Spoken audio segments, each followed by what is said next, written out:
This is the campus of the University of California in Los Angeles. Today, no one of the students is aware that this is ground zero of one of the biggest revolutions we as humans are experiencing. One of the science buildings here is considered the birthplace of the internet. This picture of some of the scientists involved was taken at this very moment.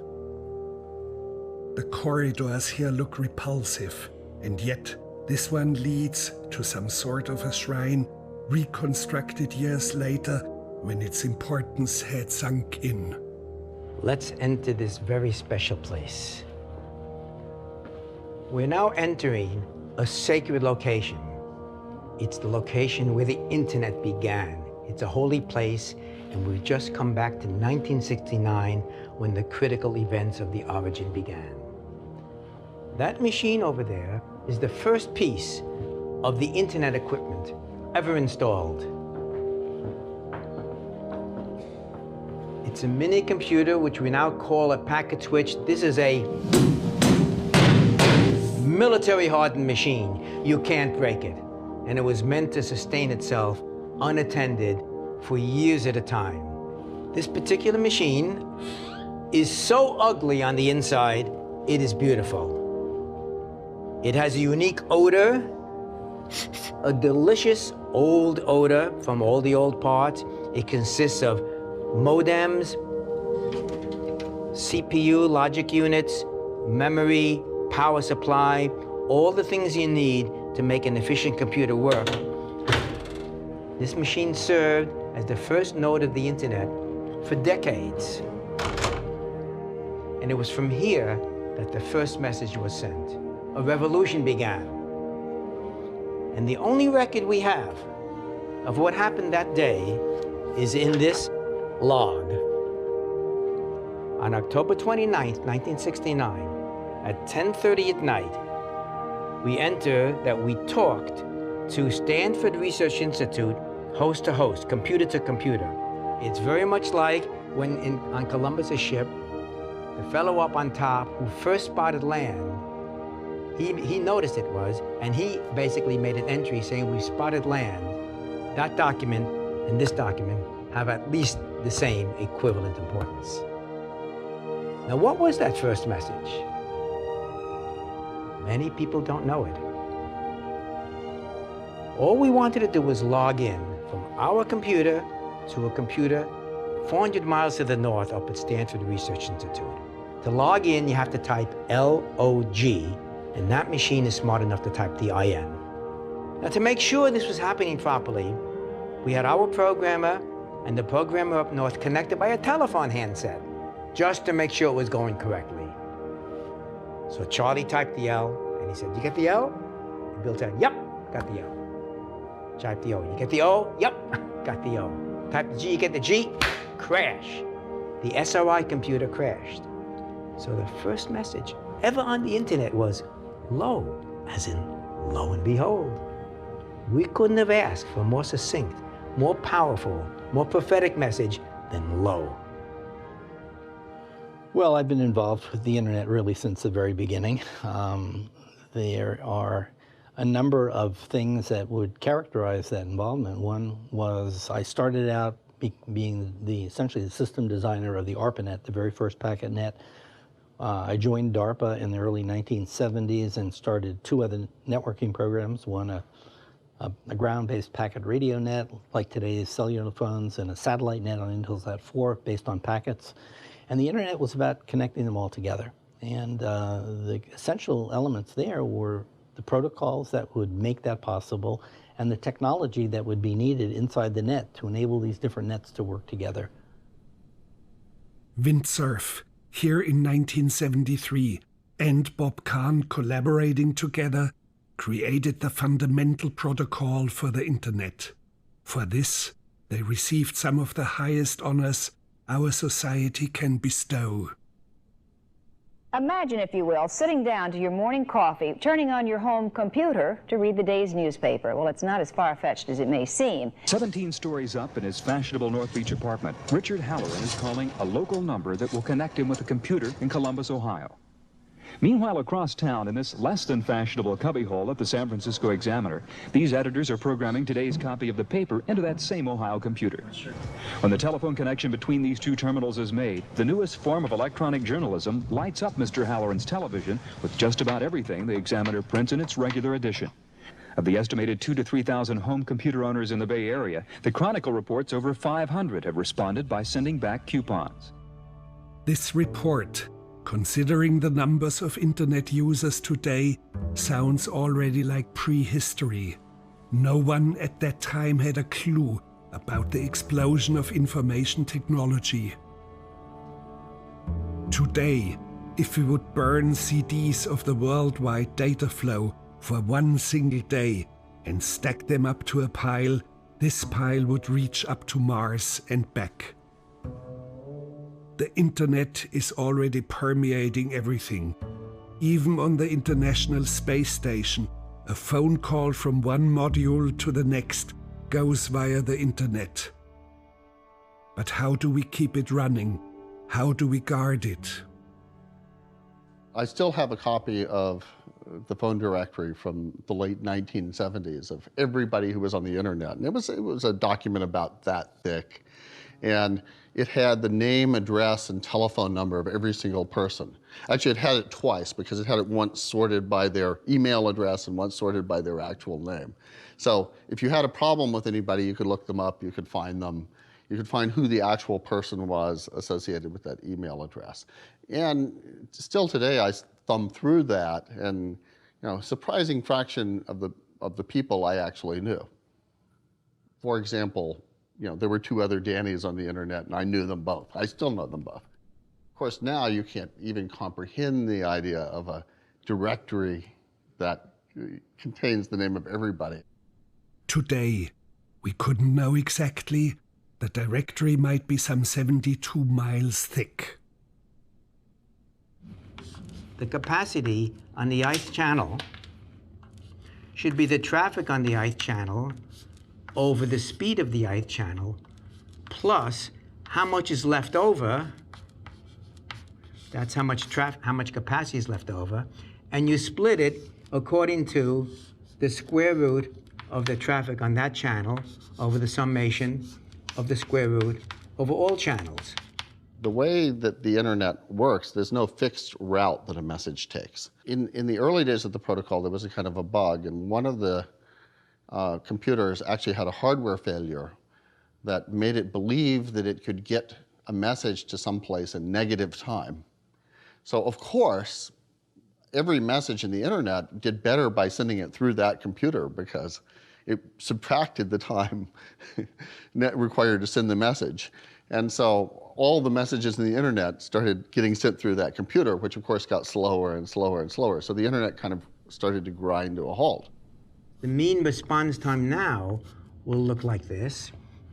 It will be equal to the average path length times the summation of the square root of the traffic on the jth channel over the sum of all traffics, summed over all channels, squared over mu c 1 minus n bar rho. Whatever that equation means, it tells you what the minimum response time will be for a network once it's optimized. The computer was claiming that it could deliver the message before you even sent it. So if you had a post office like that, of course you would use it, right? This was a simplified but exact model at the time. Now we have other aspects of it, but it's basically the underlying principles of the network. And one of the things we found, surprisingly, was that the larger the network is, the far more efficient it becomes. Like a gambling casino that certainly makes money if you have millions of gamblers at the slot machines. Very much so. You've articulated what we call the law of large numbers. The law of large numbers says that a large population of unpredictable players or messages collectively behaves in a very predictable fashion, a fashion we can write down exactly. And therefore we can predict the performance of a network when it's large. The underlying technology has scaled by a factor of 1,000,000 in computational speed, in bandwidth of communications, in storage capacity, and it may go for another decade to a factor of 1,000,000,000 or even 1,000,000,000,000. Nothing in the history of mankind has ever worked as a technological contribution over that span of growth. Back to the very early times of speculative concepts of a connected world. In the early 60s, many years before the first Apple personal computer, a young thinker, Ted Nelson, had his own ideas about creating a computer network. The web, as we know it, took a different route, but Nelson's ideas are still dormant. It was an experience of water and interconnection. I was with my grandparents in a rowboat in Chicago, so I must have been 5 years old, and I was trailing my hand in the water. And I thought about how the water was moving around my fingers, opening on one side and closing on the other. And that changing system of relationships, where everything was kind of similar, kind of the same, and yet different, that was so difficult to visualize and express. And just generalizing that to the entire universe, that the world is a system of ever-changing relationships and structures, struck me as a vast truth, which it is. And so interconnection and expressing that interconnection has been the center of all of my thinking. And all my computer work has been about expressing and representing and showing interconnection among writings especially. And writing is the process of reducing a tapestry of interconnection to a narrow sequence. And this is in a sense illicit. This is a wrongful compression of what should spread out. In today's computers, they betrayed that because there's no system for decent cut and paste, and they changed the meaning of the words cut and paste and pretended it was the same thing. So a guy named Larry Tesler, whom I consider to be a good friend, nevertheless changed those words, and I consider that to be a crime against humanity, and he doesn't understand why, because humanity has no decent writing tools. In any case, this is the problem of interconnection and representation and sequentialization, all similar to the issue of water. So here we have a parallel presentation that shows a quotation connected to its original context. In the beginning, God created the heaven and the earth. And where is that from? That is from the King James Bible. So we can step down to the next quotation. Adam and Lilith immediately began to fight, and that is from the alphabet of Ben Sira. And so as we pull back, we can see successive pages coming up to connect with their sources or with their linked contents. His vision of links never materialized. By some, he was labeled insane for clinging on. There are two contradictory slogans. One is that continuing to do the same thing and expecting a different result is a definition of insanity. On the other hand, you say, if at first you don't succeed, try again. I prefer the latter, because I don't want to be remembered as the guy who didn't. No, to us, you appear to be the only one around who is clinically sane. No one has ever said that before. Usually I hear the opposite. Thank you very much for talking with us. It was wonderful. Marvelous. What a team. Yes, now it's your turn.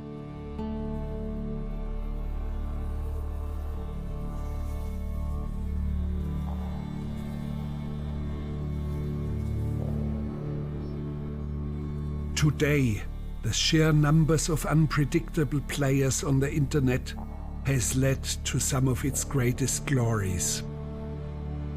Fundamental research into cancer, AIDS, and other diseases has been slowed down by a complex problem which has to do with the intricate folding of molecules. Scientists using supercomputers could not solve it. Adrian Troy was one of the creators of a video game calling upon the community of video gamers out there in the world. Here we can see an RNA molecule folded up into this beautiful helical pattern. It forms a helix. And the amazing thing is that this pattern is formed out of very, very simple rules which pull it together and create this shape. And so it's a little bit like you can think of your hands as there are simple rules which determine how it can bend, and then there are certain ways in which it loves to come together to form a compact shape. And that's just what these molecules are doing in the body. And your shirts, for example, you are into shirt folding. These molecules fold up in much the same way that a shirt folds. You can imagine it starts completely unfolded and not at all suitable to put in your drawer. But if you follow very, very simple rules, it becomes this beautiful package that you can then store and show. We took the latest scientific models of biomolecule folding, and we created a game, and we put it on the web without knowing what would happen. And without knowing if it would be fun at all, if anyone would come. And instantly, people arrived and they broke down the computers. We had to build new computers, and they played and they spoke with one another and they taught one another about the science as non-experts. And they began reading papers and they began studying and understanding.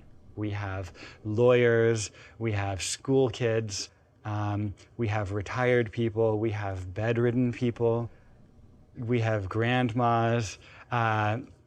It's really everyone from age 10 to age 100. This idea was impossible before the internet, and the response was stunning. Within days, hundreds of thousands joined in, and they solved the puzzle. The world responded, and it was beautiful. And here is where you design a new molecule. And in many ways, we tried to subliminally, you might say, help the players understand and inhabit the world of the molecule. So we placed the whole game in this water, and we put all of these little bubbles in the background, but they're part of the story of what's happening. Each molecule has its own sound, and these sounds are specifically designed so that when the molecule is well folded, they form harmonies. And if something doesn't fit together, it'll form a dissonance.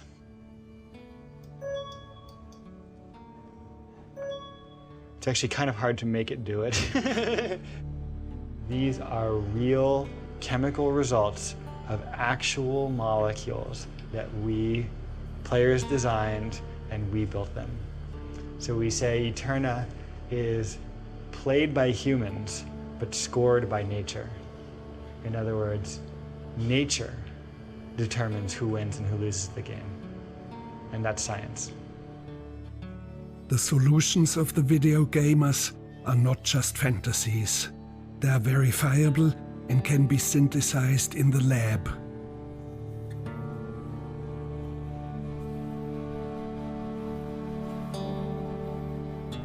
Sebastian Troon is also reaching out into the world. Originally, he's become famous with self-driving cars.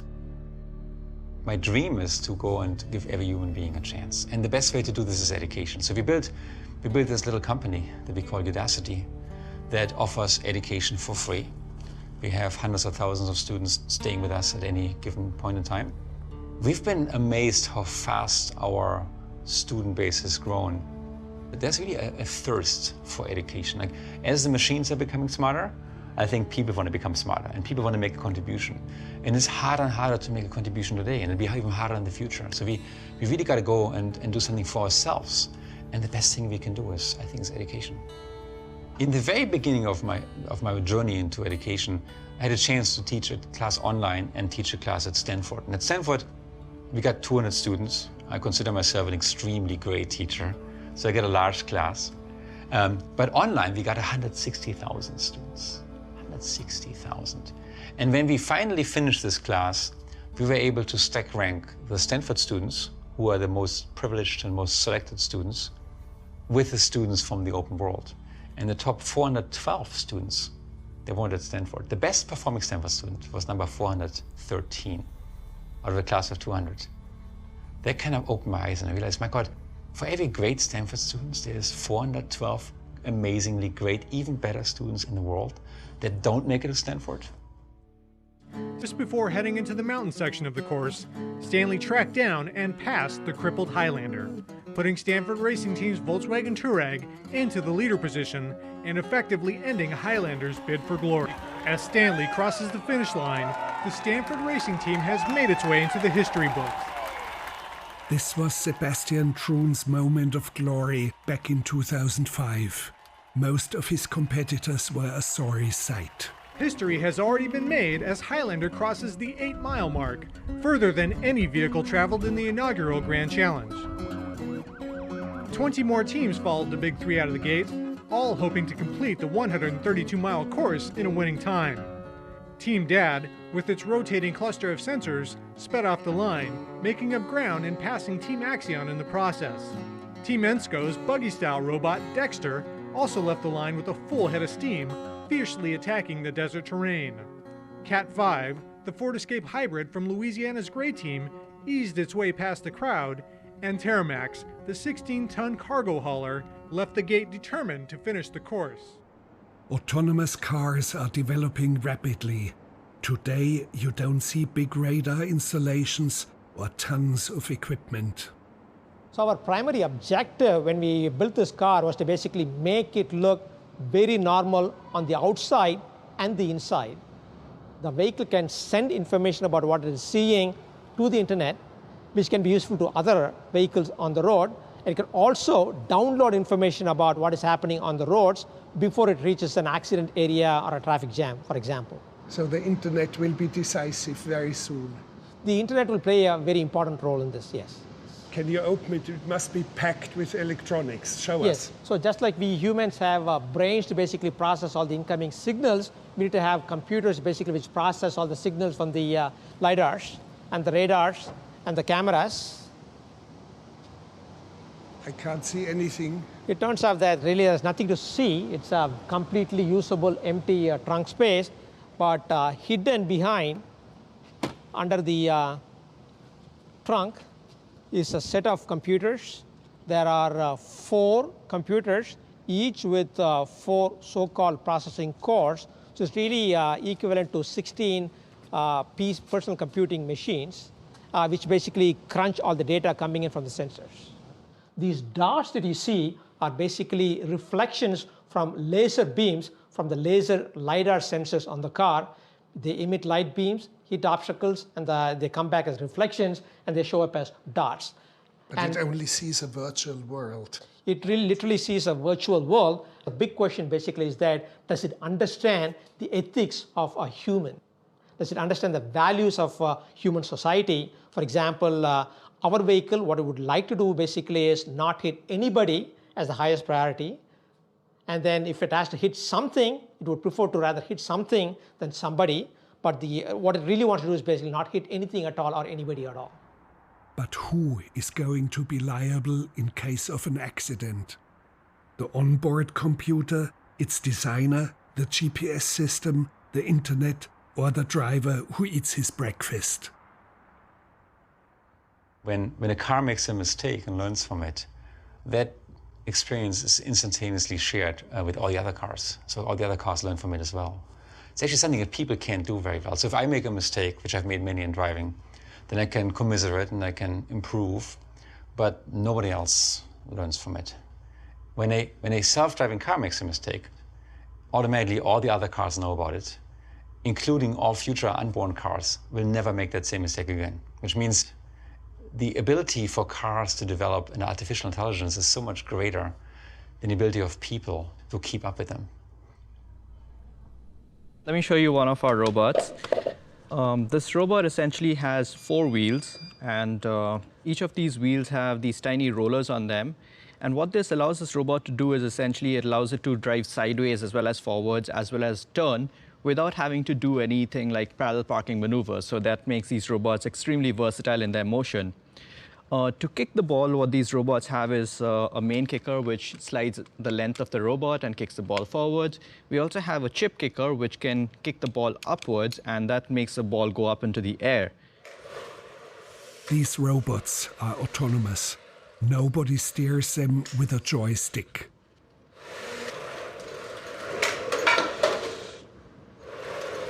Once the defender's in place, it'll be a bit more challenging for this robot to score.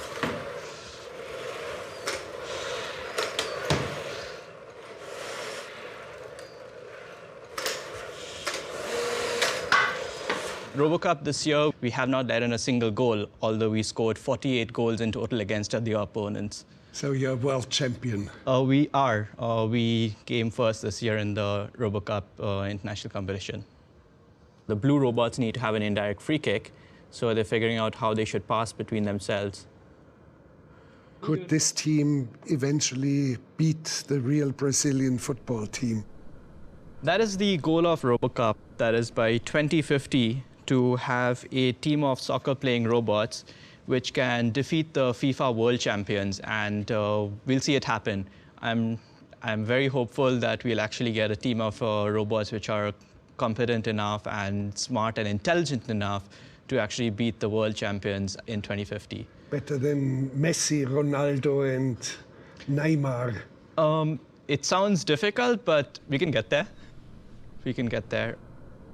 We have a certain reverence for Robot 8. I mean, to us, saying Robot 8 is equivalent to someone saying Messi or Ronaldo or something. It's the same.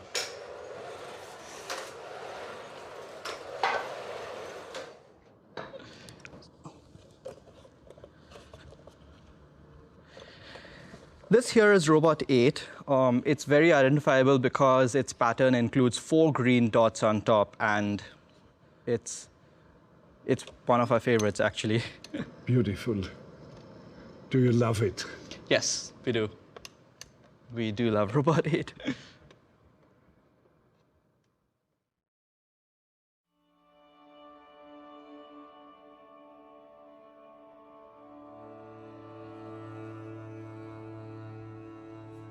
The day Nikki passed away, we were scheduled to see a psychiatrist. She'd had some psychotic issues where she had a brain tumor when she was very young, and it was time to do some research on her.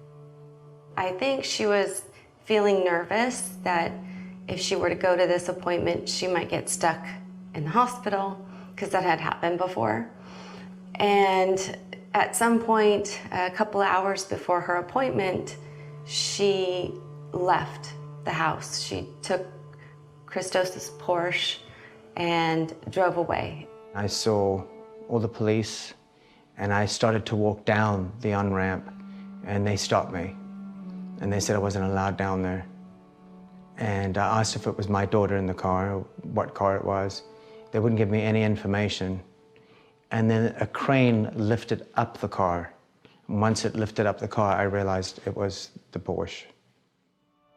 Adding to the tragedy, a first responder took photos of the nearly decapitated head of the girl and emailed it to some friends. Almost instantly, the pictures were out on the internet, and hundreds of thousands, possibly millions, clicked on them. Hoping to avoid a new wave of sick curiosity, we are here not even showing a picture of Nikki alive, only a place in the house she liked.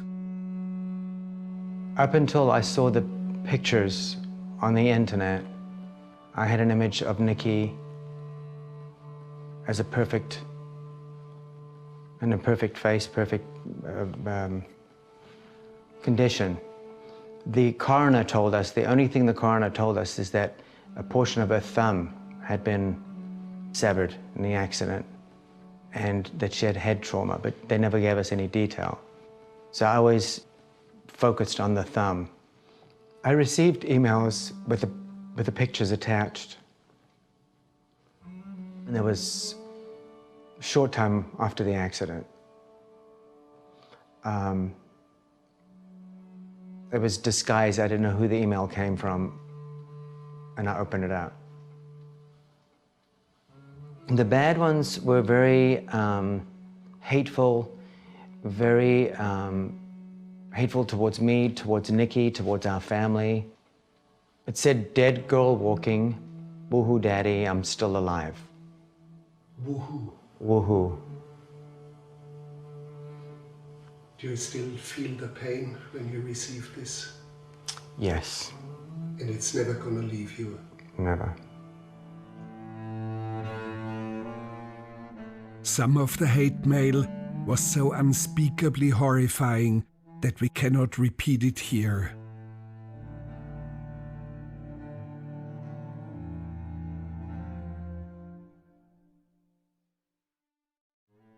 We were told there was nothing that could be done because there's no law in place for pictures of deceased people, because when they pass away, their privacy rights go with them. I didn't know such depravity existed in humans, and I think dogs treat their kind better than humans treat their kind. It's just, there is no dignity or respect on the internet because we're not held accountable. Nobody's there to tell us not to. I have always believed that the internet is a manifestation of the Antichrist, of evil itself. It is the spirit of evil.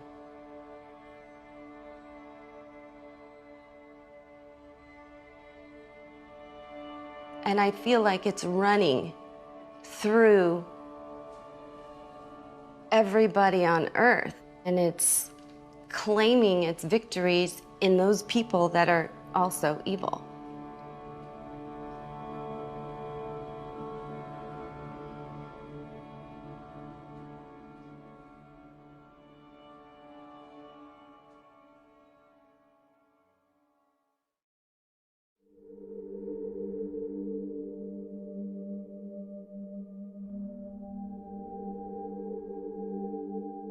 West Virginia, the small town of Green Bank in Appalachia.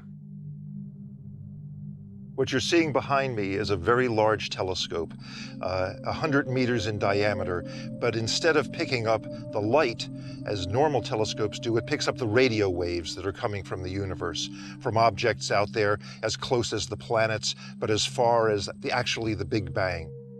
The telescope discovered the black hole in our own galaxy, the Milky Way. In the visitor center, you can roll your coins into a funnel which resembles a black hole. Your coins, indeed, disappear irretrievably.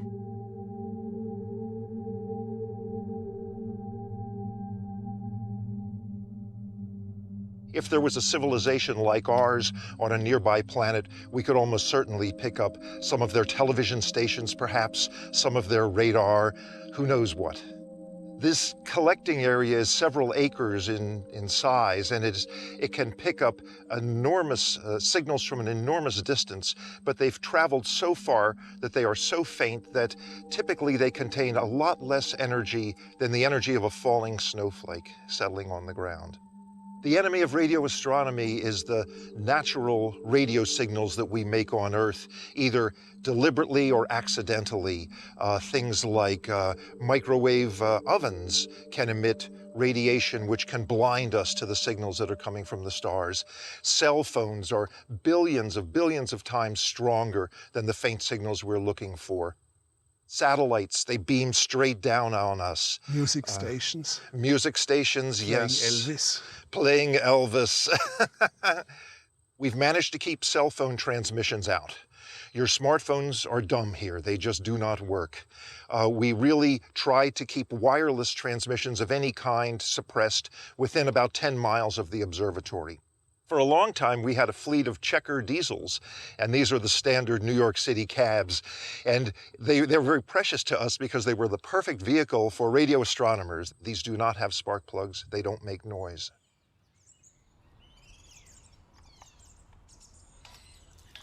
In the forest near the telescope, we met a modern-day hermit. So see, I've finally gone high-tech. I've got a faucet installed. It really makes a difference, I have to say. I became very ill from radiation sickness in 1996, and I lost 50 pounds. I nearly died 3 times, and I became reactive to all the wireless radiation signals when all the cell phones went up. They went up in massive numbers in 1996, and I tried to do all kind of treatment. I moved. I lost my career. I was working as an architect in Honolulu. I had to be separated from my family and children. And finally, I heard about this in 2011. And as soon as I heard there was a place with no cell towers, I was here in 48 hours. Sometimes if I have really bad reactions to radiation, I actually sleep on the ground. I feel better on the ground.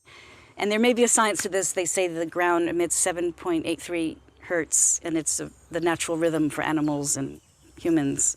I also sleep in my car, which I instinctively did in the beginning, and I later learned that it acts like a partial Faraday cage. The metal keeps out a lot of the radiation. This place in Green Bank is wonderful. It's not perfect, but I can go outside. I can see the trees, I can see the sky, I can see the stars. When I lived in the Faraday cage, I had to live in a box, and I only left the box when I wanted to go to the bathroom or to use a shower. Otherwise, I stayed in that box day and night. In a cage? In a Faraday cage. How long? A couple of years. Several years. I had a mattress, and I didn't have a place to stand up. I had to stay on the bed the entire time. My husband went grocery shopping. He cooked the food. He would bring and serve me the food. We'd open the door. He'd hand me the plate, and I'd eat inside the Faraday cage. I've heard it also called as a super sense, that we just have this ability to, for whatever reason, feel these frequencies. It's a very legitimate illness, but at this point, I don't consider it a gift. I would give anything to give it back. You're the refugee now. Yes, I don't know what to call myself. This is brand new. And I just want people to know that this type of illness, and doctors, I really want them to hear that this is a legitimate illness. And it affects our lives tremendously. You have no idea. When you go home today after this interview, you have the luxury of going home to your familiar surroundings. You have that luxury to go back to your families. I haven't had that in 4.5 years. I haven't had any stability. And I just have to impress upon you how serious this is for those of us that are suffering. And I'm extremely grateful that there is a location here where I am no longer in pain, or whatever type of irreparable harm may be being done to my body will be either suspended or temporarily arrested.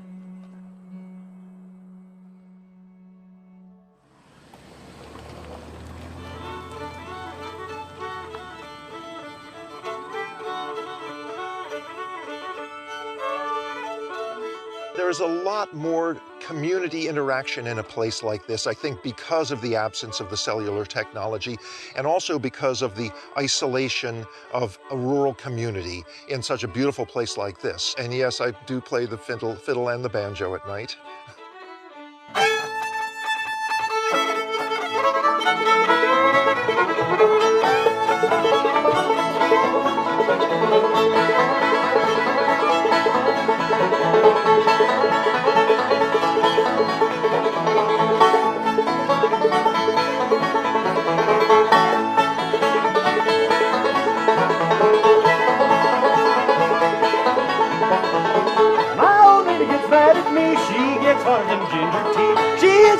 She is bad, give me the devil when she gets mad.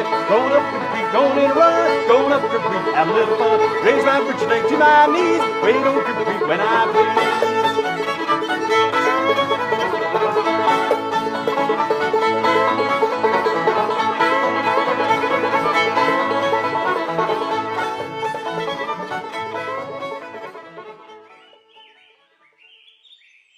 The state of Washington across the continent. In an idyllic forest not far from Seattle, a rehab center for internet addiction named Restart was established.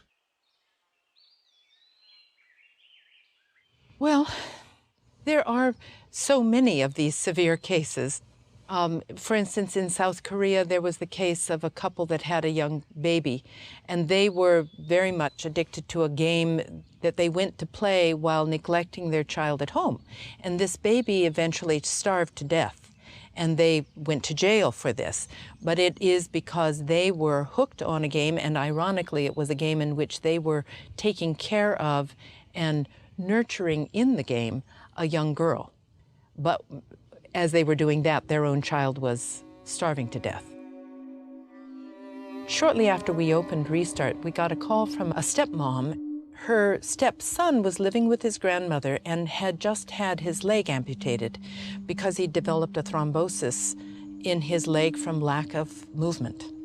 So we know of cases, many cases happening in Korea and China of people who are dying at the computer because they're playing for 40, 50, 60 hours at a time and completely neglecting their body's physical needs. It is not uncommon that in South Korea teenage video gamers put on diapers. This way they avoid losing points by going to the bathroom.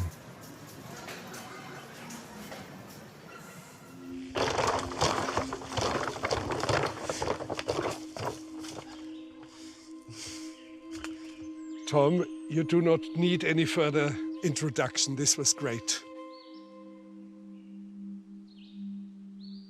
My lowest point came at the beginning of this year. New Year's Eve, I had lost a job. I was losing my girlfriend.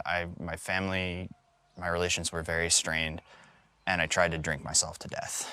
Suicide. I was playing video games 16 hours a day, often drunk. I watched porn a lot, and I just had given up. I had no future. I had no will to live. I was just waiting for the timer to run out. I was in my spring quarter in college, and I was doing nothing except sleeping about 6 hours a day and playing video games and absolutely not attending any of my classes, not doing any of my work, and lying to my parents about my progress. So it was a lot of lying, manipulation, isolation especially, which are all common things for addicts, but mine were pretty much sleep and, interact with my addiction.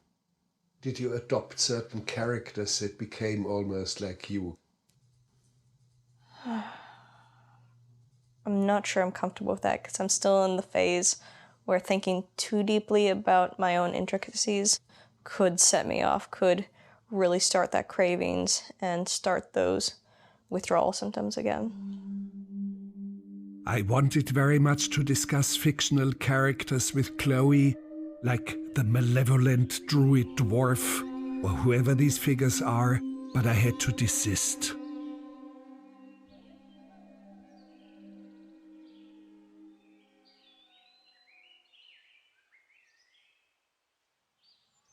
The real danger to gaming is when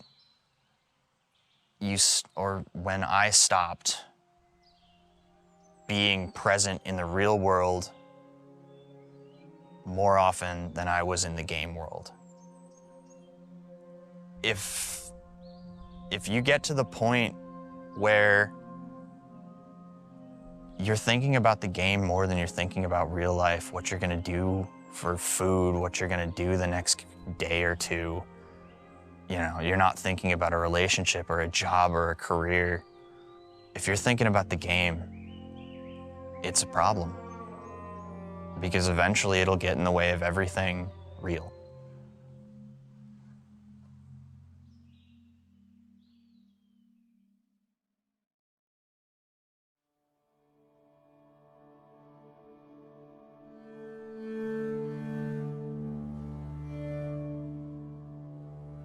our sun, the giver of life. At the same time, it is hostile, destructive. Protuberances unimaginable in size are being hurled into the universe. These flares may become the undoing of modern civilization.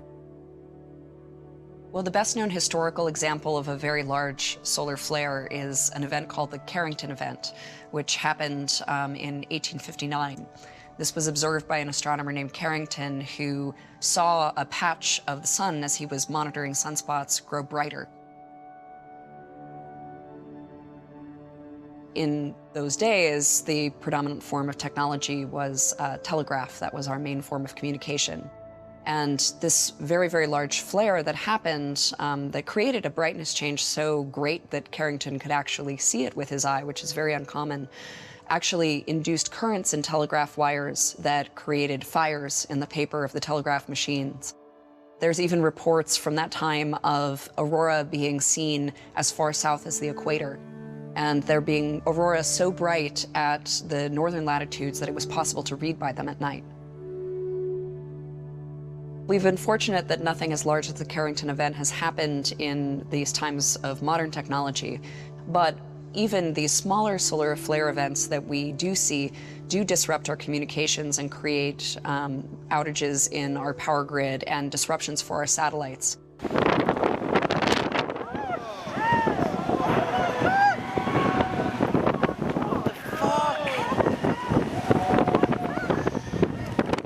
New York City. What Hurricane Sandy caused here could happen on a worldwide scale, and much worse. No electricity, no internet, no drinking water, no flushing of toilets, no gas and no shopping. All you could see was the outline of the hospital against a darkened sky, a lone flashlight up in one of the hospital rooms there as doctors and nurses rushed from patient to patient. Out front, ambulances, these images from my iPhone as we approached the hospital. Just one of the nearly 300 patients who were one by one brought out and taken to safety. And what we got going on here is a complete blackout in New York City. And I'm on the 3rd floor of Clear Channel, where Z100, KTU, Light FM, Q, we're all located on the 3rd floor. And every station is off the air in New York City. I don't think it's ever happened in the history of broadcasting in New York. It's like a Will Smith movie, man. It's very weird, very weird. And I feel kind of helpless because I'm glad I'm here and I'm safe, but there's a lot of crap going on at home. My neighbors tell me it's a big mess. Yeah. So I'm nervous about what I'm going to head home to tomorrow. So. This is a control room.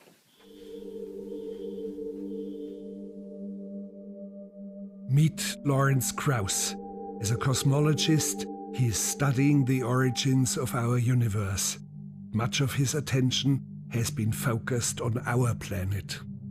If there's a solar flare, if you destroyed the information fabric of the world right now, modern civilization would collapse. Hundreds of millions of people will die, billions of people will die.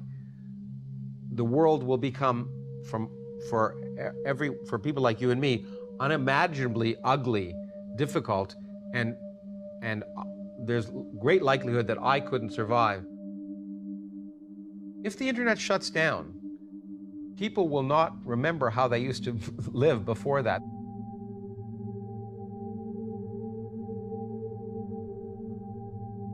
I start to think of Maslow's hierarchy of needs. I mean, let's get back to the base of the pyramid and think about food and shelter. You have food networks that are hugely dependent on being able to route digitally what the needs are and where. And through efficiencies created when the network is working well, you don't have warehouses near people stocked to the brim with food.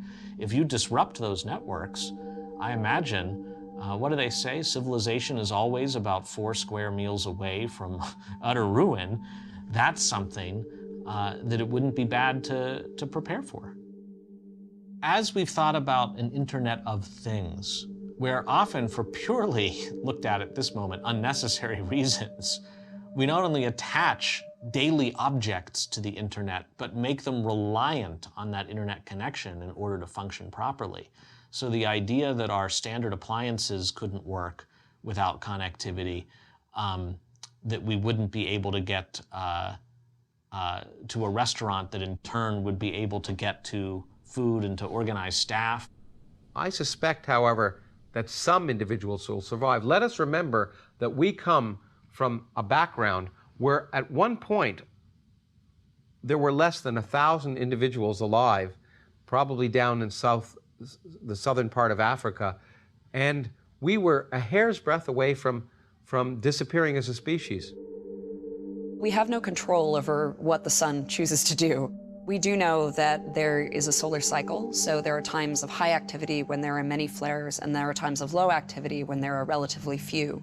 Events like the Carrington event appear to be fairly uncommon, but not non-existent. They're not single isolated events. We do see that flares are repeatable. It's just that the large ones are less common than the small ones. So by observing other stars, actually, we can get some idea of how frequently these things happen, and it seems to be every few hundred years or so. So it's really a matter of time before we have a large solar flare, not a matter of... One, yeah. Yes, not a matter of if we'll have a large solar flare. Will we disappear as a species? Again, Werner, I can't tell you because I don't make predictions. It will be unimaginably bad, and I'd prefer to not think about it right now.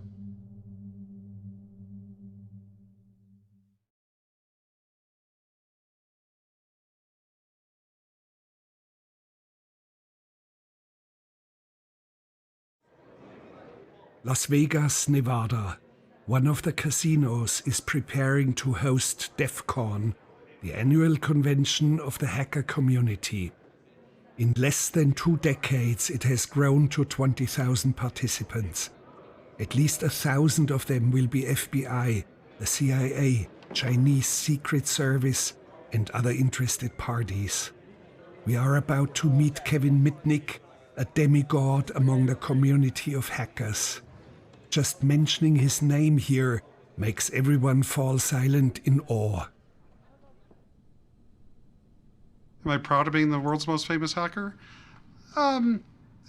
It's a title that's kind of cool to have, but I had a lot of trials and tribulations to get to that point. A lot of bad things happened in my life, like, for example, going to federal prison. So it's a title that was earned, but I took the hard road. When I was a federal fugitive, I was really concerned, obviously, about getting arrested. So what I did is I hacked into the cell phone company, one of the cell phone companies in Los Angeles, and through what we call metadata. Now, it's interesting because nowadays with the revelations of Edward Snowden, he talked about metadata being very critical in the NSA's ability to track us and surveil us. And the NSA says, oh, it's only metadata, it doesn't mean anything. Well, let me tell you how I was able to use metadata to track the FBI in the 1990s, is I was able to hack into the cell phone company, and I was able to identify the phone numbers that belonged to the FBI white-collar crime squad in Los Angeles. And I was able to look at their phone, couldn't get the content of the call, but I could see who they called and who called them. So I was able to get a lot of intelligence. And then what I was able to do is through this device, I was able to program this device with all the FBI cell phone numbers of the people that were in charge of my investigation. It would start sending me pager alerts that the FBI cell phone's here, within a mile.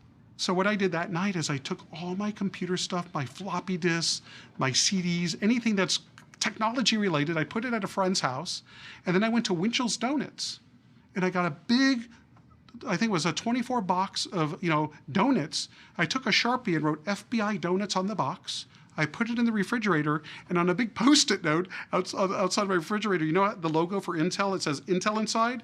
I put FBI Donuts inside and stuck it on the refrigerator. And it just so happens, at 6 a.m. that morning, I wake up, and how I wake up is I hear somebody jiggling the door. The FBI knocks, they don't jiggle doors, and I go, who is it? Just instinctively, because I thought someone's trying to break in. FBI, open up, open up. And they're looking for anything electronic, a computer, a cell phone, and nothing's there. And as soon as one of the guy gets to the refrigerators, he just goes, He goes, what the fuck? You know, he was just pissed, right? Because they obviously knew, I knew they were coming. So they were not happy. I was arrested and I was in court and I thought I was going home that day. And then this federal prosecutor tells the judge that we not only have to hold Mr. Mitnick without bail, but we have to make sure he can't get to a telephone. And I was like really paying attention at this point. And then the prosecutor starts telling the judge that if we let Mr. Mitnick near a telephone, he can dial up to NORAD, dial up the modem, whistle into the phone, and launch an ICBM. Facing 400 years in prison, I had nothing to lose.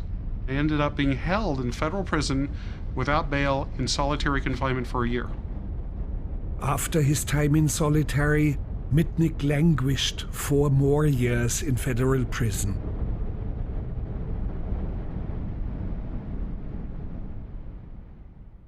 Because the internet was designed for a community that trusted each other, it didn't have a lot of protections in it. We didn't worry about spying on each other, for example. We didn't worry about somebody sending out spam or bad emails or viruses, because such a person would have been, banned from the community. It would be really nice when I got a message if I knew where the message came from. But the way that the protocols of the internet work, that's fundamentally impossible. And so I kind of have to look at the message and guess, is this somebody pretending to be somebody else? We can design systems that are really anonymous or that are utterly identifiable down to the person. And it's time for us to think about in what contexts we'd want to support what. A system that is utterly identifiable at all times is a nightmare. It's exactly what we don't want to hand a country that doesn't embrace the rule of law, ready-made for them to employ with their populace. At the same time, a system that can provide no accountability at all. We have pockets of that online, and most people do not find that appealing.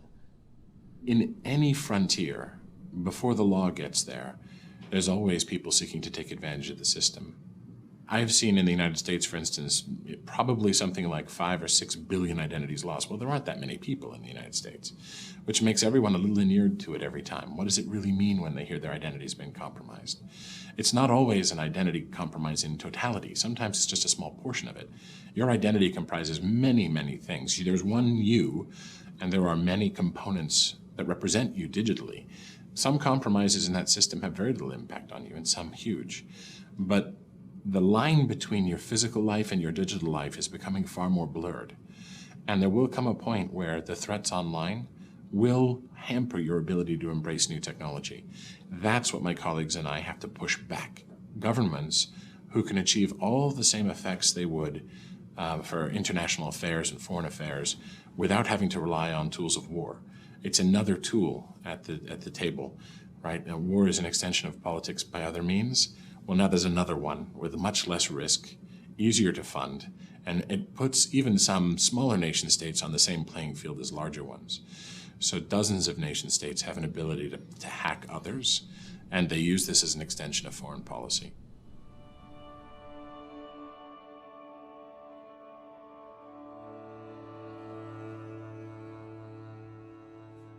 We became curious to look into the biggest cyber attack known until today. You were at the Sandia National Laboratories. What sort of a company is Sandia? Can you explain? Sure. Sandia National Laboratories is a government research laboratory, a Department of Energy research laboratory that does work in the national interest. Weapons work. There's solar energy research, micro-machine research, cybersecurity research, those sorts of endeavors. Nuclear weapons? Nuclear weapons, yep. It's part of the nuclear weapons complex for stockpile stewardship, along with some of the other laboratories, just to ensure that the weapons will function properly and as they age through the years. So a wonderful target for cyber attacks. It is. It can't get any better. It has a big target on it, yes. You stumbled over a problem. A problem, yes. Terrifying in scope, basically, hundreds of organizations, military, defense industrial base, compromised as far as their networks, and people maintaining a presence on the network for the sole purpose of siphoning off information of value. But we know World Bank was affected, NASA was affected, military was affected. That's correct. I just cannot talk about it. I'm sorry. All right, but we do know a name. We do have a beautiful name, Titan Rain. Can you at least nod? Yes.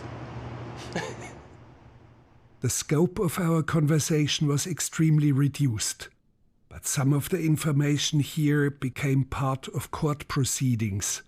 The transcripts are public record, including the name coined by the FBI. You were not up at night in the office, you were up at night at home. Up at night at home, yes. Lots of coffee? Lots of coffee. Lots of Nicorette. And how rewarding is to trail the enemy, to find a track? It's very rewarding. It's like a puzzle, finding patterns within chaos that shouldn't be there, and finding these anomalies. And once you scratch the surface, you start to put together clues and develop a better picture. You can be certain that you're pursuing a certain person or a certain entity, and it could just be a ghost. Until you have some physical proof, you have someone that kicks a door down and sees that this is the person that's actually behind the keyboard, it can all be a myth or an illusion. It could be, a layered sort of thing, or all at once, just bring down power, financial systems, just degrade, corrupt them. Sometimes it's even worse. Rather than bringing it down, you corrupt it and undermine faith, let's say, in the stock market. Don't bring it down, you start altering prices, you start altering records, and you delete them in mass and just cause chaos. So the markets cannot even restore and come up for days. The possibilities of taking over spacecraft and lowering the orbits of the spacecraft so they burn up, and vital GPS communications and other sorts of communications there's nothing there to replace them anymore. Could it be that we are right now already in a cyber war that we don't even notice? Sure.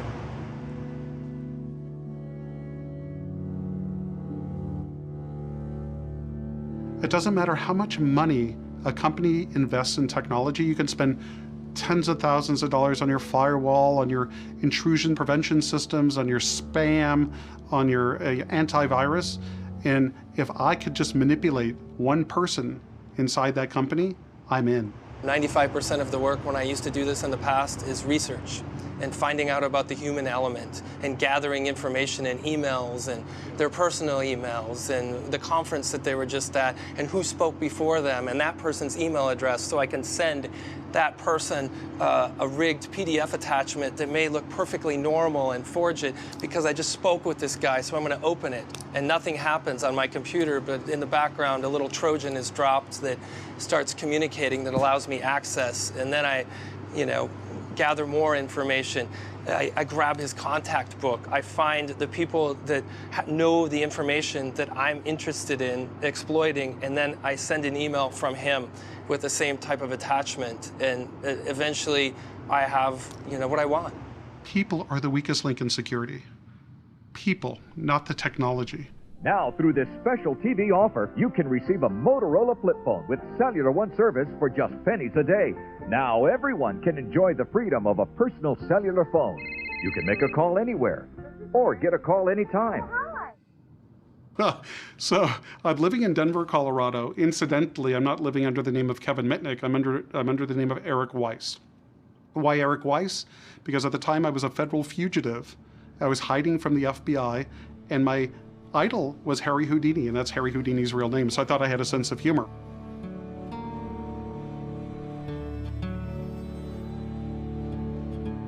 So I call directory assistance, I get the number to Motorola.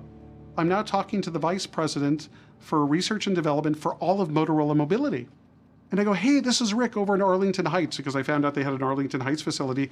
I'm looking for the project manager of the microattack.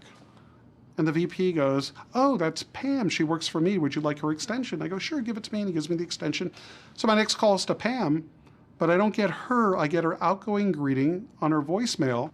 And she told her callers that she just left on a 2-week vacation, the date she's returning, and if you need any help whatsoever, please call Alicia on extension blah, blah, blah. So of course, my next call is to Alicia, and she answers the phone, and I go, hey, Alicia, this is Rick over in Arlington Heights. Did Pam leave on vacation yet? Of course, I already knew she had. And she goes, yes. And I go, well, before she left, she said that you could help me get a copy of the microattack source code. She said you would help me out. About 5 minutes later, she goes, oh, I found the source code. She gave me the release number, and she goes, but there's a problem. And she goes, Rick, she goes, I'm going to have to talk to my security manager about what you're asking me to do. I'll be right back. And I go, no, wait, because I didn't want her to talk to any security manager, right? Because obviously they'd figure out what's going on. And about 8 minutes later, she comes back on the line, and I'm nervous. I'm thinking they already hooked up a tape recorder, and that's going to be Exhibit A in a court case later. And she goes, Rick? And I go, uh-huh. And she goes, that IP address you gave me to do the file transfer is not inside Motorola's campus. It's outside. And because of that, I can't transfer the file because we need to use a special proxy server to do so, and I don't have an account. And I go, uh-huh, and I just go, all right, thank you very much. And she goes, wait, I have some great news for you. I go, what? She goes, my security manager gave me his personal username and password so I could log onto the proxy server to send you the file.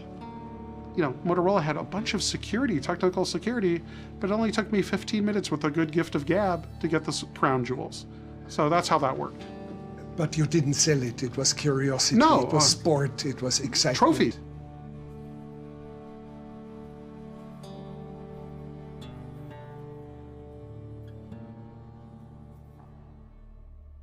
This is Taurus, the concept that has evolved from the work of these teams of scientists and engineers. They believe the huge space colony could be built before the year 2000. Constructed almost entirely from ore mined on the moon, the Taurus colony would become home for 10,000 people. Ideas of creating colonies outside of planet Earth have been around for a long time. The problem of water, air, and shelter looks already solved. In fact, nothing looks inviting out there. There is a private company, SpaceX, which is pursuing this idea in practical terms. Here, rockets are being assembled for the transport. The founder of SpaceX, Elon Musk, is not just a dreamer. He made his fortune with PayPal. He's building Tesla electric cars and is now constructing the largest factory for batteries on this planet. After setbacks, he's now successfully launching rockets.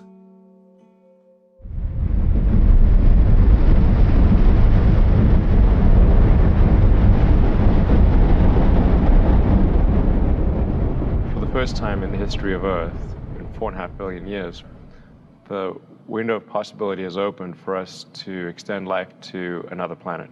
To the best of our knowledge, life exists only on Earth. I mean, there's a good argument that it exists elsewhere, but we've seen no sign of it. I think it's important for us to take advantage of that window while it is open and to establish life on another planet in the solar system, just in case something goes wrong with Earth. There could be either a natural or man-made disaster that knocks the technology level below that which is where it is possible to travel to another planet. The key to establishing a self-sustaining Mars civilization is getting the cost per unit mass low enough that there's an intersection of sets. The set of people that wish to move to Mars and the set of people that can afford to move to Mars, inclusive of government aid. I mean, right now, we can't even get one person to Mars. So clearly... Well, I would come along. I wouldn't have a problem. One-way ticket. That sounds great. I'd be your candidate. Okay. I do think we'll want to offer round trips because a lot more people will be willing to go if they think that if they don't like it, they can come back. But how would we talk to them who chose to stay? Who would tell them the outcome of the World Series? Mars is actually a comparatively easy thing to establish internet to, at least for local internet, because you wouldn't be living everywhere on Mars. So you'd really just need maybe 4 satellites to have global coverage global internet coverage because of how sparse the civilization would be on Mars. And then some relay satellites to get back to Earth. Particularly when Mars is on the other side of the sun, you'd need to sort of bounce it off a relay satellite. You couldn't communicate directly with it. The skyline of Chicago. It looks devoid of its inhabitants. We have to assume that nearly everyone has left for a colony out there. Are you lonesome tonight? Do you miss me tonight? Are you sorry we drifted apart? Does your memory stray to a bright... The planetarium is the only point of contact. Inside, a monument for those who have levitated and left. Yes, things must be real good out there. Do the chairs in your parlor seem empty and bare? But then we met some stragglers left behind. They're all on their smartphones. Have the monks stopped meditating? Have they stopped praying? They all seem to be tweeting. Shall I come back again? Tell me, dear, are you lonesome tonight? How could we communicate with stars out there that potentially have life? Well, we can think of creating a kind of long-range internet, either through the use of radio waves or perhaps visible light. So these would be the kinds of signals that we could generate in the case of lower energy signals like radio waves relatively cheaply. And we could broadcast, if we came up with a suitable code, some way of transmitting information over galactic and intergalactic distances. But we would get an answer back in 800,000 years, maybe, or 2.5 million years. Well, I think that the more one looks for planets in the universe beyond our solar system that are potentially places that might be hospitable to life, the more you appreciate the wonderful planet that we have here that allows us to do things like swim in an ocean, breathe the air without the help of our technology. And so, while I would like us to explore Mars more, I think the only thing that we've demonstrated is that we're very good at destroying the habitability of Earth, rather than improving the habitability of a completely alien world. The idea that Mars will somehow save us from the decisions we've made here is a false one.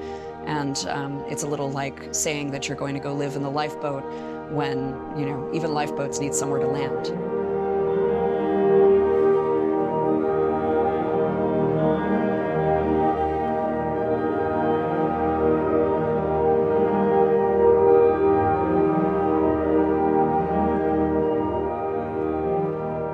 I don't think I have good dreams, honestly. Oh, I'm sure I have good dreams sometimes, but I don't seem to remember the good dreams. The ones that I remember are the nightmares.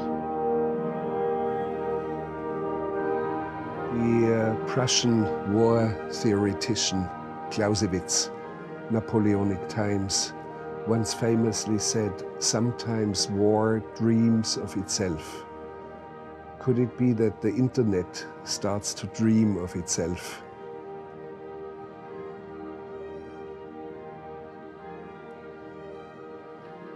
Great question. To think about dreaming, there may be two aspects. One is what I'll call awareness. When you wake up and you say, oh, I was just dreaming this, and you know it. Another aspect is just some kind of pattern of activity that emerges, not because of some external stimuli, but just because of something going on in unpredictable patterns. I think already the internet has the second of those, has unpredictable patterns all the time. They cause things like flash crashes on the financial markets. So we have plenty of kind of currents running around in the internet that are unpredictable, in some cases unstoppable. Imaginative. Now it comes to what do we mean by imaginative? But if we call a person imaginative if they come up with ideas that we didn't think of and that we nevertheless admire. Usually admiration is part of it. So for the internet, so far, I think it's mostly just unpredictable. I haven't seen anything the internet did on its own that I admire yet. Does the internet dream of itself? It does in the sense that it can beget additional networks layered on top of it that have the characteristics of the underlying internet.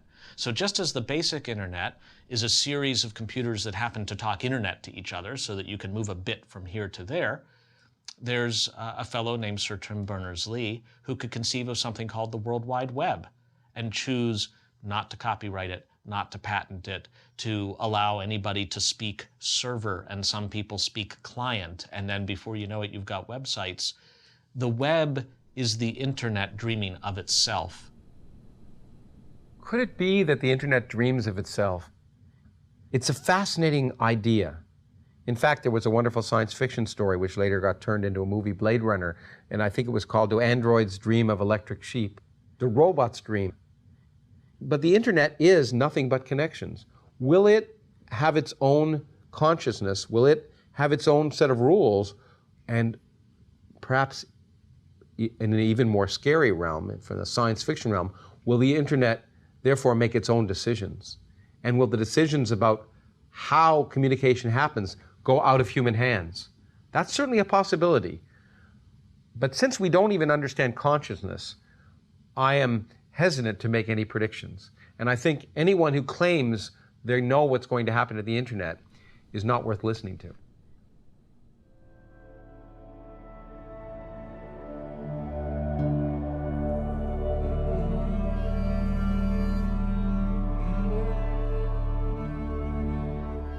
Pittsburgh. The industrial age, the steel mills are long gone. A new industry has established itself. Here, robots are being designed. This one named Chimp is testing its limbs on its own. Soon, battalions of them, connected via internet, could perform rescue missions in disaster zones. I think it's going to run through the lift joints momentarily.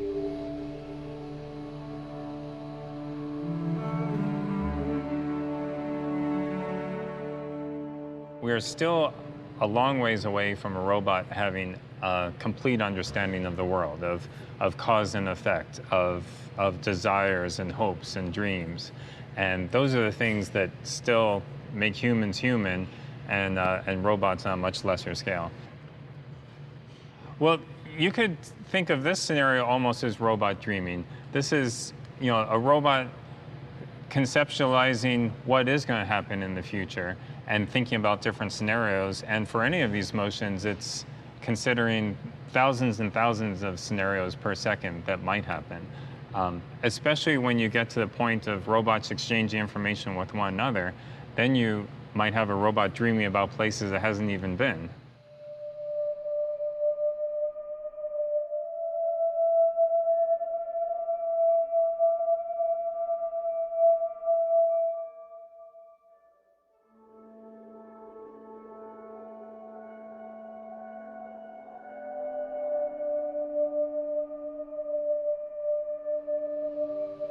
This is the chimp view of the world now using a high-resolution laser scanner. And it has to really build up its learning of what's going on in the environment. In this case, it's a valve that it's trying to turn. And we see the pre-planning. This is like the robot imagination of what's going to happen, where the gripper is going to be, how it's going to come into that valve, and how it can manipulate it. Could have opened a valve in Fukushima and preventing an explosion. That was one of the key things that spurred this research, realizing that it was too dangerous for humans to go in. But if you could have had a robot go in and just do some simple things, straightforward things that humans were unable to do. Open valves to change the cooling flow patterns, maybe turn on pumps again, that would have made all the difference in preventing the hydrogen buildup and the subsequent explosion. How valuable is the cockroach for you? I think any insect is amazingly advanced compared to the state-of-the-art robots right now. If you think about a cockroach, the fact that it can scurry around on the floor, it can avoid dangers, it can find food for itself, it can reproduce, and it can live for several years on its own, robots are nowhere near that point yet. And I think it'll be great when we have even as much capability as a cockroach.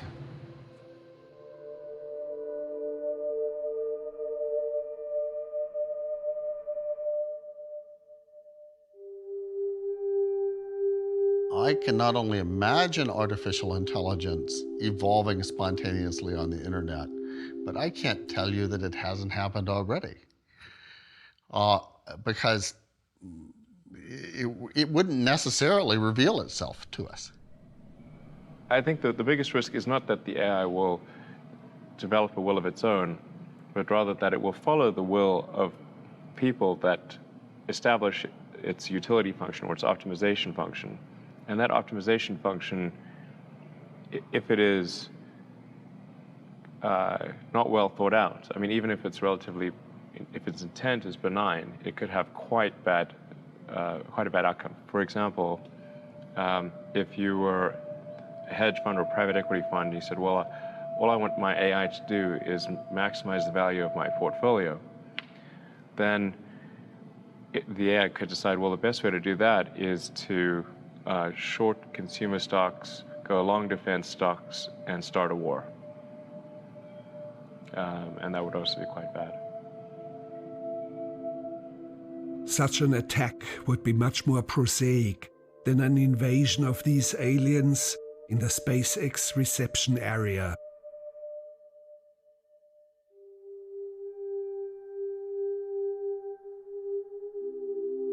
I think we're going to get to the point where almost everything we do will be done by machines. And we'll still need people, but I mean, if you ask the question about will there ever be a artificial intelligent machine that makes movies, absolutely yes. Will it be quite as good as yours?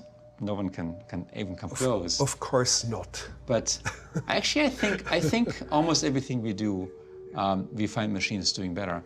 And the reason why that's the case is because machines just learn faster than people can learn. But they cannot fall in love as we can. And will it be useful for machines to fall in love? Will we want to have machines that are just like people? I would say no. Honestly, if my dishwasher came to me and said, look, I'm falling in love with your refrigerator, and as a result, I have no time to wash your dishes, I wouldn't like that dishwasher. We're going to have a revolution not only in our technology, but in our theology. We don't even have a name for it, but it's around the internet, it's around connectivity, it's around building machines that think for us.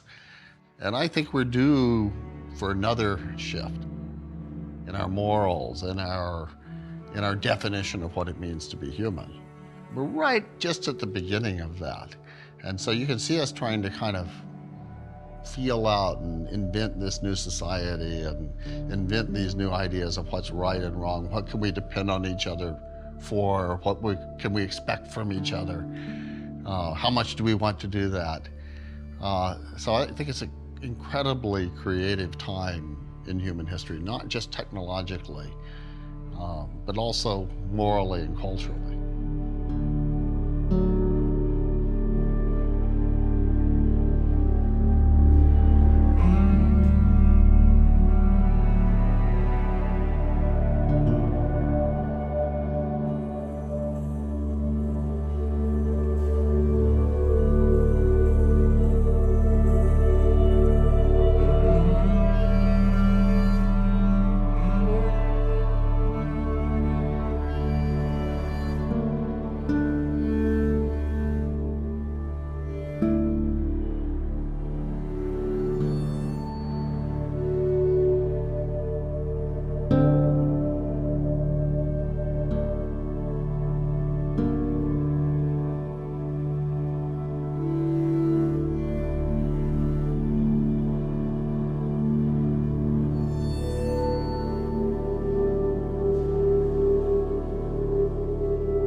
This room should know I'm here.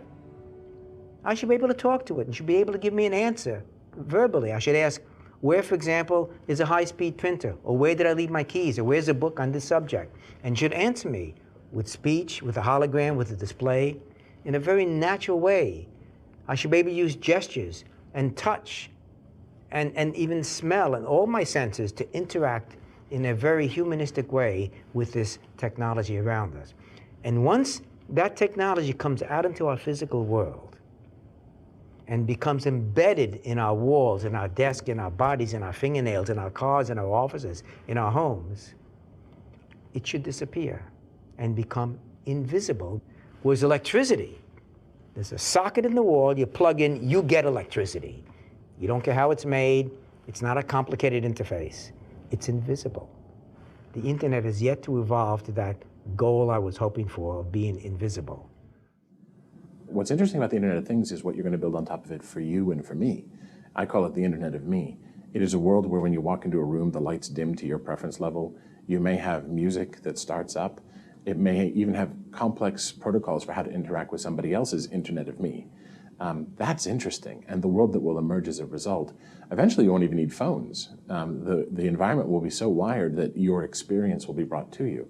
Your calls will be brought to you, your advertising, your content, your work, all of it will come with you. That's an Internet of Me. It is going to take a leap of thought, a leap of courage societally for us to accept a generation that's always had an egotistical world.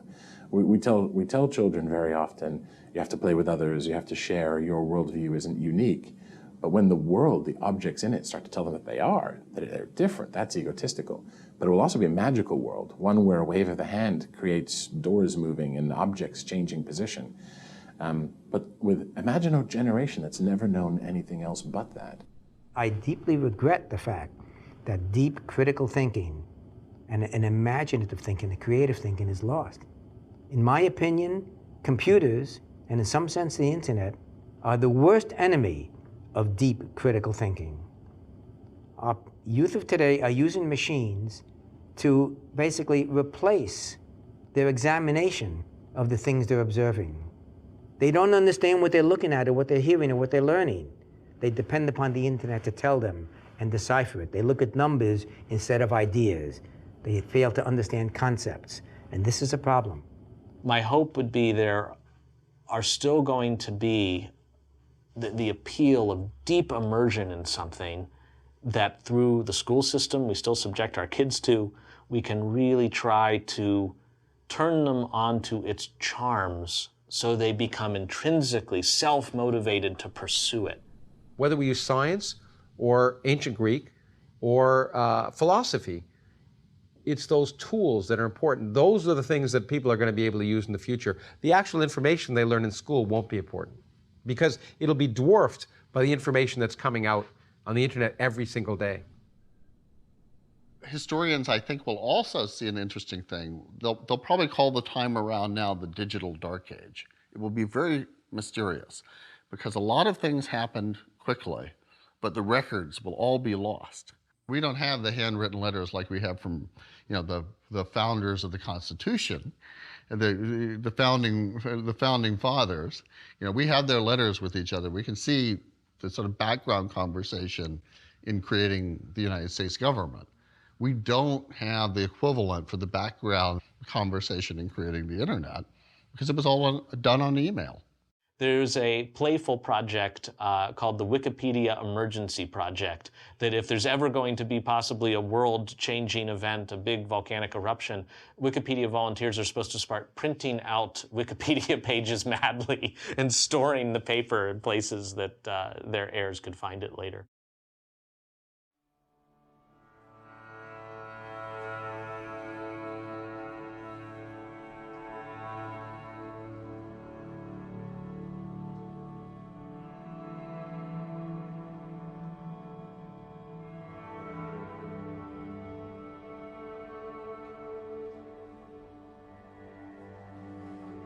What this scanner measures, it's an MRI scanner, and it measures magnetic resonance energy that's emanating from the brain. So it's really extrasensory. It's precise enough to tell us what activity is occurring in each little volume element, the size of a peppercorn. When you read a sentence that says, there are two elephants walking across the savannah, a computer program can tell that the same thought is going on in your brain, whether you're watching the video or reading the sentence. At a conceptual level, it's the same. It's also the same for people across languages. There's a universality of the alphabet of human thoughts, and it applies to the videos that Jack Gallant and his colleagues have found, but also applies to spoken and written speech. So, and it crosses languages. We have a vocabulary. The brain has a vocabulary, and we're beginning to discover it. Right now, we need this $2 million machine that weighs 16,000 pounds. But you ask, in the future, will some genius biophysicist invent a little cap or helmet that'll do it? I think that's likely. The energy, the electromagnetic energy, is just sitting there. It's sitting there. So, you know, when you talk about telepathy, telepathy is communication across a distance. Well, we can already go a few millimeters, and you know, it's just a matter of time before we can go thousands of miles. You could essentially, in the not too distant future, tweet thoughts. So not type your little tweet, but think it, press a button, and all your followers could potentially read it. Could you detect this woman who is passing by and spots you is just about to fall in love with you? Now that would be an innovation. That would be the killer application, I guess they would say.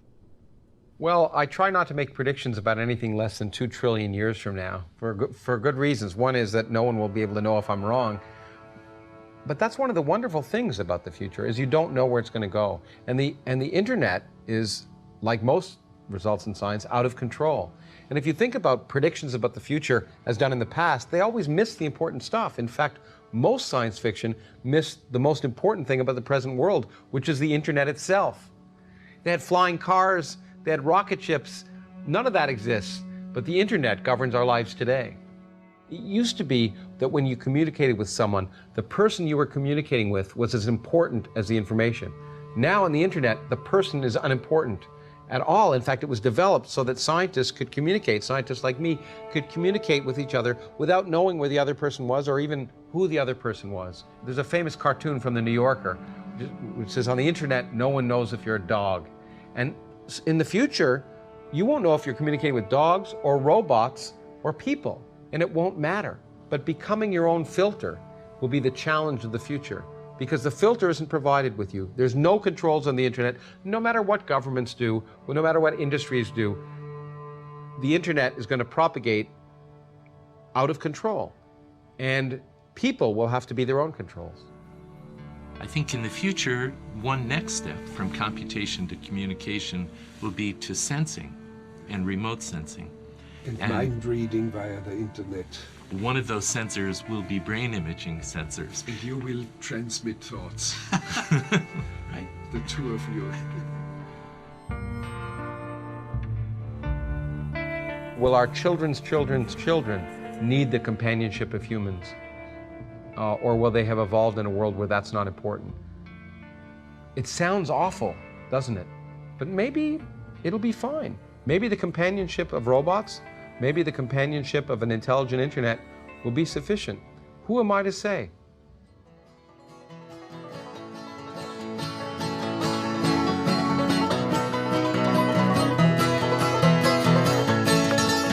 I'm standing in the corner, shovel in my hand, I'm looking for one more working man. And let me be your salty dog. Oh, let me be your salty dog, I won't be your man at all. And let me be your salty dog. Let me be your salty dog, I won't be your man at all. And let me be your salty dog. Well, let me be your salty dog, I won't be your man at all. And let me be your salty dog. I want you to do some picking, because I like it. Yeah, I can.